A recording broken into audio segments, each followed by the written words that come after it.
Good morning everyone, स्वागत है आप सभी का आपके द नॉलेज वर्ल्ड इंस्टीट्यूट के इस डिटेल चैनल पे। आज मैं class 9th MCQ types question को लेकर के आया हूं, जो आप ऑब्जेक्टिव क्वेश्चंस के नाम से जानते हैं, जो आपके टर्म 1 के एग्जाम के लिए वेरी इंपॉर्टेंट क्वेश्चंस है। मैं उम्मीद करता हूं कि ये क्वेश्चंस आपके लिए काफी हेल्पफुल साबित होगा, तो बने रहें वीडियो के एंड तक। Thank you. एक बार फिर से स्वागत है आप सभी का आपके द नॉलेज वर्ल्ड इंस्टीट्यूट के इस डिजिटल चैनल पे। आज हम झारखंड बोर्ड क्लास 9 जो साइंस रसायन विज्ञान से है, चैप्टर 1 को लेकर के आए हुए हैं। चैप्टर 1 का नाम है हमारे आसपास के पदार्थ। इससे हमारे आज कुछ करीबन 30 क्वेश्चन होने वाले हैं जो MCQ टाइप्स है, हम लोग कह सकते हैं।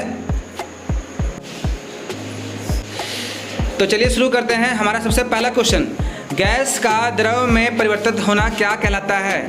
आप लोग को ऑप्शन दिया जा रहा है, ए वाष्पीकरण, बी संघनन और सी संपीड़ितता और डी इनमें से कोई नहीं। तो गैस को अगर द्रव में बदलेंगे तो क्या हो जाएगा?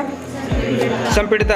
अगर यही रहेगा उल्टा कि द्रव को गैस में बदलना है, वाष्पीकरण। ठीक है, तो हमारा ऑप्शन नंबर हो जाएगा सी, है ना। चलते हैं हम लोग क्वेश्चन नंबर नेक्स्ट की ओर। क्वेश्चन नंबर नेक्स्ट हमारा क्या है कि निम्न में से कौन सा पदार्थ का मौलिक ये क्वेश्चन थोड़ा सा मिसप्रिंट है आई थिंक। निम्न में कौन सा पदार्थ का मौलिक अवस्था है? ठीक है, ठोस, द्रव, गैस। 1 मिनट, अवस्था नहीं है जी। ये क्वेश्चन को एक बार फिर से पढ़ते हैं। निम्न में कौन सा पदार्थ का मौलिक इकाई है? तो ठोस, द्रव, गैस ए ऑप्शन है, और बी नंबर ऑप्शन है दाब एवं आयतन, और सी है संपीड़ितता, और डी में से कोई नहीं। तो अगर अवस्था रहता तो हमारा ठोस, द्रव, गैस ए नंबर हो जाता, लेकिन है सो ये पूछ रहा है क्या उसकी मौलिक इकाई, है ना। तो क्या हो जाएगा इसका मूल रूप इकाई? क्या हो जाएगा? दाब और आयतन, है ना। दाब और आयतन जो है सो हमारा इसका आंसर हो जाएगा ऑप्शन नंबर बी। चलते हैं क्वेश्चन नंबर नेक्स्ट की ओर। हमारा क्वेश्चन नंबर नेक्स्ट क्या है कि पदार्थ की अवस्थाएं हैं, इनमें 1 है या 2 है या 3 है या 5 है? तो आपको देखिए, बहुत लोग 3 बोलते हैं, बहुत लोग 5 बोलते हैं। अगर नॉर्मल अवस्थाएं रहेगा तब 3, अगर डायरेक्टली बोलेगा अवस्थाएं तो 5। ठीक है, पदार्थ की अवस्थाएं कितनी है? एक बार आप लोग दोहरा दीजिए, क्या क्या है? ठोस, बोस आइंस्टाइन कंडेंसेट, है ना। ठोस, द्रव, गैस, प्लाज्मा और बोस आइंस्टाइन कंडेंसेट, ये 5 याद रखना है आप लोगों को। और आगे बढ़ते हैं। क्वेश्चन नंबर हम लोग का 4 है कि किसी पदार्थ को ठोस से सीधे वाष्प में बदलना क्या कहलाता है? ठोस से सीधे वाष्प में बदल रहे हैं, ठीक है। वाष्पन, ऊर्ध्वपातन, संपीड़ितता, इनमें से कोई नहीं। तो इसका आंसर क्या हो जाएगा? ऊर्ध्वपातन। क्योंकि अगर हम लोग बर्फ का एग्जाम्पल लेते हैं ठोस में, तो बर्फ सीधे क्या करेगा? पहले द्रव बनेगा फिर गैस बनेगा। तो इसमें ऐसा नहीं कह रहा है, इसमें बोल रहा है सीधे ठोस से वाष्प बनेगा, है ना। तो क्या हो जाएगा? ऊर्ध्वपातन विधि। इसका ऑप्शन नंबर बी हो जाएगा। चलते हैं हम लोग क्वेश्चन नंबर 5 की ओर। क्वेश्चन नंबर 5 में क्या है कि पदार्थ का गर्म करने पर क्या होता है? ऑप्शन नंबर ए गैस का आयतन बढ़ जाता है, गैस का आयतन घट जाता है। बी ऑप्शन है। सी में क्या है? दोनों होता है, और डी में सभी होता है। तो क्या होता है बताइए? अगर कोई चीज़ गर्म करेंगे तो उसका आयतन बढ़ जाएगा, हवा में फैलने लगेगा, है ना। ठीक है, तो इसका ऑप्शन क्या हो जाएगा? ए, है ना, गैस का आयतन बढ़ जाता है। चलते हैं क्वेश्चन नंबर 5 की ओर। 5 में क्या है, 6 में क्या है? किसकी संपीड़ितता सबसे कम होती है? तो सबसे कम संपीड़ितता आपका ऑप्शन नंबर ए है ठोस, बी नंबर है द्रव, और सी नंबर है गैस। इनमें से फिर चौथा नंबर सभी है। तो क्या कर सकते हैं हम लोग? संपीड़ितता मतलब जो उसका पूरा जो आकर्षण बल होता है कणों का, वो कम होता है। किसका होता है? पानी का और गैस का फैला होता है ना। तो क्या हो जाएगा इसका? ठोस। चलते हैं क्वेश्चन नंबर 7 में। निम्नलिखित में से कौन सा पदार्थ नहीं है? सुनिएगा, कुर्सी है, ए नंबर ऑप्शन, बी नंबर बादाम, सी नंबर स्नेह, डी नंबर इनमें से कोई नहीं, है ना। तो स्नेह का मतलब, स्नेह मतलब होता है किसी के प्रति प्यार, है ना। वो हम लोग इसका आयतन नहीं पता कर सकते हैं। कुर्सी का आयतन है, वो स्थान घेरता है। बादाम भी आयतन रखता है, स्थान घेरता है ना। और जल भी स्थान घेरता है और आयतन रखता है, लेकिन किसके अंदर कितना प्यार मोहब्बत है वो नहीं पता कर सकते हो, है ना। तो क्या हो जाएगा? वो सी नंबर ऑप्शन, है ना, स्नेह। चलते हैं अगले क्वेश्चन की ओर। बर्फ का टुकड़ा जल की सतह पर चढ़ता है तो क्या तैरने लगता है ना। ये चढ़ता लिखा गया, तैरता है, कारण क्या है बताइए? जल बर्फ से भारी होता है, ए नंबर ऑप्शन में है, और बी में है कि बर्फ जल से हल्का होता है, और सी दोनों, ए बी दोनों है सी में, और डी में इनमें से कोई नहीं, है ना। बर्फ जल से हल्का होता है तभी तो वो पानी में तैरता है ना। इसका ऑप्शन क्या हो जाएगा? बी, बर्फ जल से हल्का है। ठीक है, चलते हैं क्वेश्चन नंबर आगे, है ना। 470 केल्विन का सेल्सियस में होगा मान, मतलब क्या मान होगा? आपके पास 120 डिग्री सेल्सियस है, 197 है, और 500 है, और इनमें से है ना डी नंबर में लास्ट में 290। क्या हो जाएगा? कल निकाले थे ना, तो चलिए इसको हम लोग निकाल के देख चुके हैं। कितना आएगा? 197। क्या आएगा? चलते हैं हम लोग क्वेश्चन नंबर नेक्स्ट की ओर। पदार्थ की सामान्यता कितनी अवस्था होती है? सामान्यता नॉर्मली है ना, how many state of matters normally और जनरली, तो 3। वो नाम क्या क्या है? ठोस द्रव गैस के लिए हम लोग 3 मारेंगे, है ना। चलिए बढ़ते हैं आगे। पदार्थ के विसरण का दर इनमें से कौन है? ध्यान दीजिएगा, विसरण मतलब पदार्थ अगर सिकुड़ा हुआ है तो वो फैल रहा है, विसरण हो रहा है। विसरण मतलब फैलना, विसरण मीन्स फैलना। तो देखना, ध्यान देना आप लोग, है ना। तो ठोस से द्रव बनता है, फिर द्रव से गैस बनता है।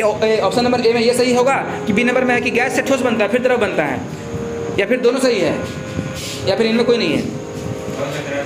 तो इसका जो अनुक्रम है, कोई भी चीज़ ठोस रहता है, फिर द्रव बनता है, फिर गैस बनता है। जनरली हम लोग बात करेंगे तो बर्फ को देख लो, है ना। तो क्या लेगा इसका अनुक्रम? ठोस द्रव गैस। तो ऑप्शन नंबर ए सही हो जाएगा। याद रखिएगा इस क्वेश्चन को। हम लोग चलते हैं नेक्स्ट। वायुमंडल में उपस्थित गैसों में वाष्प जो होता है वो कौन सा गैस होता है? हाइड्रोजन है ए नंबर, बी नंबर है CO2 कार्बन डाइऑक्साइड, सी है H2O वाटर, और डी में CO है ना। CO जो है सो करीबन ही फार्मूला रॉन्ग है ना। तो क्या हो जाएगा? वायुमंडल में जो गैस जो निकलता है ना, वो हाइड्रोजन लेके निकलता है, हाइड्रोजन। ठीक है, जितना भी मतलब अगर नमी है वातावरण में, चाहे तुम पानी को बॉईल कर रहे हो तो पानी जो वाष्प कर रहा है ना, वो क्या है? वो भाप के साथ हाइड्रोजन को छोड़ रहा है। और हाइड्रोजन गैस क्या होता है? ऊपर की ओर उड़ता है। क्लास 10 में ही पढ़ना है। कोई भी चीज़ को गर्म करते हैं या फिर उसको हम लोग रिएक्ट कराते हैं कुछ चीज़ से, है ना, विक्रिया करते हैं, तो हाइड्रोजन गैस कहाँ आता है? ऊपर की ओर। तो यहाँ पर क्या हो जाएगा? हाइड्रोजन, H है ना, H फॉर हाइड्रोजन। चलते हैं क्वेश्चन नंबर 13 की ओर। प्लाज्मा क्या है? पदार्थ की दूसरी अवस्था ए में है, बी में है पदार्थ की तीसरी अवस्था, सी में है पदार्थ की चौथी अवस्था, और डी इनमें से कोई नहीं। तो आप में से हम पूछ रहे हैं पदार्थ की चौथी अवस्था जो है सो, है ना, इसके बाद 5वीं क्या होगी फिर? चलिए, तो ये चौथी में आता है ना। चलते हैं क्वेश्चन नंबर नेक्स्ट। इसका आंसर क्या हो जाएगा? पदार्थ की चौथी अवस्था सी नंबर। ठीक है, चलते हैं। सिलेंडर में भरा हुआ गैस जो है ना, वो कैसा है? ठोस है कि द्रव है कि गैस है? यानी में से कोई नहीं है ना। CNG में एक चीज़ और, सिलेंडर में कौन सा गैस भरा होता है? CNG नहीं बोले हैं, LPG। और CNG कहाँ भरा होता है? गाड़ी में होता है। गाड़ी में, इसको वाहनों में बोलेगा साइंस में, है ना, वाहनों में। हाँ, तो इसका आंसर क्या हो जाएगा? जो भी आपके घर में सिलेंडर है, कभी हिलाइएगा ना तो आपको लगेगा कि पानी भरा हुआ है, वैसा लगेगा। तो वो क्या होता है? द्रव अवस्था में होता है। किस में होता है? ठीक है, भले वो गैस नाम है, लेकिन गैस को संपीड़ित करके द्रव बनाया गया है। ठीक है। LPG का फुल फॉर्म क्या होता है? लिक्विड पेट्रोलियम गैस, है ना। चलिए, बहुत बढ़िया। क्वेश्चन में चलते हैं नेक्स्ट की ओर। शुष्क बर्फ क्या है? देखिए, शुष्क बर्फ क्या है? तो ये कार्बन डाइऑक्साइड है कि H2O वाटर है, या फिर O2 ऑक्सीजन है, मतलब ऑक्साइड है, और डी में से कोई नहीं। याद रखिएगा, शुष्क बर्फ में अगर पूछेगा तो उसमें है ना कार्बन डाइऑक्साइड की मात्रा होती है। शुष्क बर्फ मतलब जो बर्फ मतलब धीरे धीरे ठंड हो रहा है, ठंडा हो रहा है ना बर्फ, उसमें क्या होता है? कार्बन डाइऑक्साइड की मात्रा होती है, CO2 की मात्रा होती है। याद रखिएगा, ये क्लास 10 में भी क्वेश्चन पूछा गया था। चलते हैं नेक्स्ट क्वेश्चन की ओर। 20 डिग्री सेल्सियस का मान केल्विन में क्या होगा? आप लोग निकाल के बताइए, है ना। हम 2 सेकंड वेट कर रहे हैं वीडियो को रोक करके। तो आपके पास ऑप्शन है 300 डिग्री केल्विन ए नंबर ऑप्शन में, बी में है 293 डिग्री केल्विन, और 3 में है 573 डिग्री केल्विन, और डी है 290। तो क्या हो जाएगा? 293, है ना, 293 डिग्री केल्विन, जो हमारा बी नंबर ऑप्शन हो जाएगा। चलिए, बहुत बढ़िया। चलते हैं आगे की ओर। हमारा क्वेश्चन नेक्स्ट जो है वो है, निम्न में से कौन पदार्थ है? शीत, स्नेह, वायु और घृणा। 1 मिनट। तो ये ऑप्शन नंबर ए है, थोड़ा सा रॉन्ग है। इसके बदले में आप इसको कर लीजिए विचार। ये गलती से टाइप हो गया, इसका नाम विचार है। ठीक है, तो आप बताइए कि निम्न में से कौन सा पदार्थ है? विचार पदार्थ है, स्नेह पदार्थ है, वायु पदार्थ है, या फिर घृणा पदार्थ है? तो वायु पदार्थ होगा, है ना। तो ऑप्शन नंबर हमारा बी सही हो जाएगा। ठीक है, क्योंकि हम लोग विचार और स्नेह और घृणा, ये सब हमारा फीलिंग्स है, इसको हम लोग नहीं बता सकते क्या है हमारे अंदर। ठीक है, चलते हैं क्वेश्चन नंबर नेक्स्ट की ओर। नेक्स्ट क्वेश्चन हमारा, गैस का द्रव में परिवर्तित होना। ध्यान दो ना, गैस से बन रहा है द्रव, तो गैसीकरण है, या फिर ऊर्ध्वपातन है, या फिर संघनन है, या फिर जमना है। यहाँ पे संपीड़िता नहीं है, तो संपीड़िता ना रहने के कारण इसको हम लोग कर सकते हैं द्रव, ये क्या नाम है जी, इसको हम लोग कर सकते हैं क्या? संघनन। ऑप्शन यही लास्ट हमारा जाता है ना, चांसेस। चलिए चलते हैं आगे। जम तो नहीं रहा ना, जमना तो नहीं हो रहा है, जमना में नहीं होगा, ऊर्ध्वपातन तो होगा ही नहीं इसमें। चलो, किस अवस्था में अणुओं की ऊर्जा सबसे कम होती है? अणुओं की ऊर्जा सबसे कम, ठोस में, द्रव में, गैस में, इनमें से कोई नहीं। देखो अणुओं की ऊर्जा, काइनेटिक एनर्जी, तो इसका ऑप्शन क्या हो जाएगा? ठोस, है ना, ए नंबर ऑप्शन। चलते हैं आगे, चलते हैं क्वेश्चन नंबर नेक्स्ट। निम्न में किसमें कणों की अधिकतम गति होती है? किसमें ज़्यादा गति होता है? ठोस में, द्रव में, गैस में? उसी का क्वेश्चन है, बताइए। गैस का कण बहुत तेज़ी से मतलब फैलता है, इसको में गति ज़्यादा होता है ना, तो अधिकतम गति किसमें पाई जाएगी? गैस में।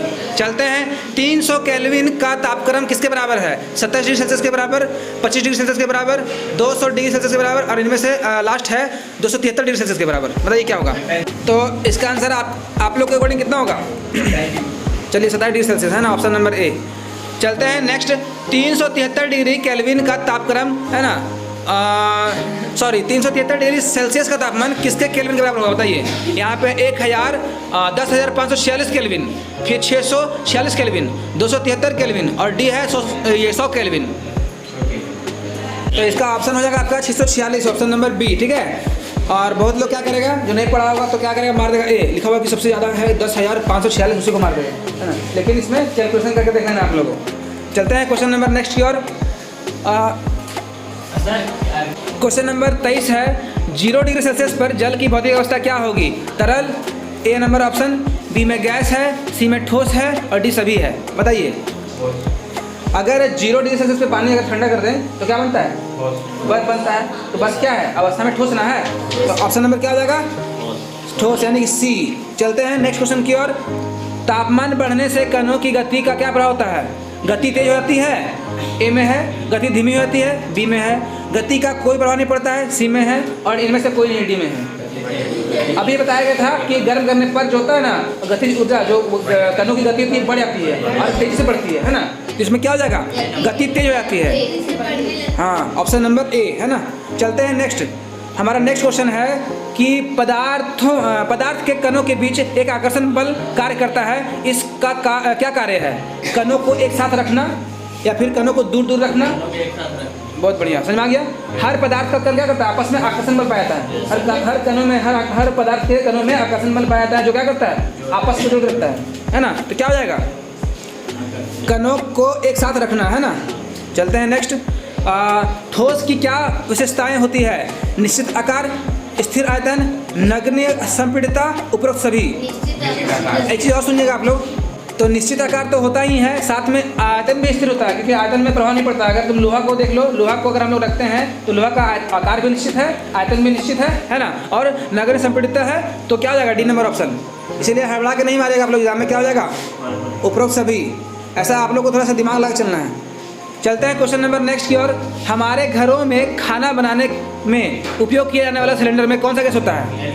एलपीजी। एलपीजी का अभी हम लोग चर्चा किए थे पहले, है ना, ऑप्शन नंबर ए हो जाएगा, लिक्विड पेट्रोलियम गैस। चलते हैं नेक्स्ट। एलपीजी का पूरा नाम क्या है? देखो हिंदी में दिया हुआ है, सुनना। तो क्या हो जाएगा? द्रवीकृत पेट्रोलियम गैस। हिंदी में क्या हो जाएगा? द्रवीकृत, इंग्लिश में लिक्विड। गैस का गैस है, पेट्रोल का पेट्रोलियम है, बस लिक्विड को कर दिया गया द्रवित, ठीक है। तो ऑप्शन क्या हो जाएगा? ए, ठीक है। चलते हैं नेक्स्ट। वाहनों में ईंधन के रूप में, इस क्वेश्चन को पहले ही जिक्र किया है ना, सीएनजी। अगर गाड़ी का बात किया जाए, वाहन का बात किया जाए, तो उसमें क्या किया जाता है? सीएनजी। सीएनजी का जानते हैं फुल फॉर्म आप लोग क्या होता है? Compressed natural gas. क्या होता है? हाँ। अगला क्वेश्चन देखते हैं। सीएनजी का पूरा नाम देखो, हिंदी आ गया इसका भी। तो सीएनजी का पूरा नाम क्या है? कंप्लीट प्राकृतिक गैस, या फिर संपीड़ित प्राकृतिक गैस, या फिर संघनन प्राकृतिक गैस, या फिर कंप्लीट नेचर गैस। देखो नेचुरल गैस हिंदी में प्राकृतिक गैस, है ना, और यहाँ पे बोला गया पता है? कंप्रेस्ड मतलब संपीड़ित, तो संपीड़ित प्राकृतिक गैस हो जाएगा। क्या हो जाएगा? हाँ, आप संपीड़ित बोलते हैं ना, उसको क्या बोलते हैं इंग्लिश में? कंप्रेस्ड, और प्राकृतिक को बोलते हैं नेचुरल, है ना, और गैस का गैस है G4, है ना। तो इसका ऑप्शन नंबर हमारा बी। चलते हैं आगे। बर्फ का गलनांकन कितना है? 278 केल्विन पर है, 280 केल्विन पर है, या फिर 273.15 केल्विन पे है, या फिर 270 केल्विन पर है। याद रखिएगा बर्फ का गलनांकन है ना 273 पे माना जाता है, तो 0.15 ले लिया गया है, तो 0.15 आप लोग याद रखिएगा, ठीक है। कितना हो जाएगा? ठीक है, ऑप्शन नंबर सी।